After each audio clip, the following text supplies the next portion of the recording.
आम आदमी पार्टी ने गुजरात इंतखाबात से पहले पंजाब की तरह वादों की झड़ी लगा दी है। दिल्ली के सीएम अरविंद केजरीवाल ने लोगों से गुजरात में उनकी पार्टी को मौका देने की अपील की। उन्होंने ऐलान किया है कि गुजरात में सरकार बनने के 3 महीने के अंदर बिजली मुफ्त कर देंगे। अरविंद केजरीवाल ने कहा है कि सरकार बनने पर बकाया बिल भी माफ कर देंगे और 24 घंटे बिजली देंगे। सरकार बनने पर सभी के लिए 5 साल में रोजगार का इंतजाम करेंगे। रोजगार मिलने तक नौजवानों को 3,000 रुपए बेरोजगारी भत्ता भी देंगे।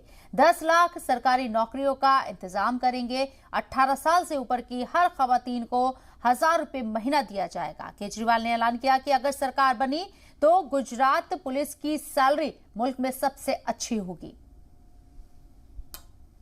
ऐसे दिल्ली में हमने सबकी बिजली मुफ्त कर दी, पंजाब में हमने सबकी बिजली मुफ्त कर दी।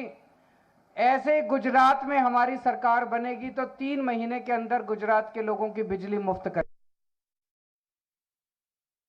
तो अरविंद केजरीवाल गुजरात में सियासी साथ बिछाते हुए नजर आ रहे हैं। अपनी मुफ्त पॉलिटिक्स के जरिए उनके ऊपर इल्जाम ये लगते रहे हैं कि वो मुफ्त वाली पॉलिटिक्स करते हैं और कर्जे के तले स्टेट को लाना चाहते हैं, क्योंकि टैक्स पेयर्स का पैसा वो मुफ्त में बांट रहे हैं।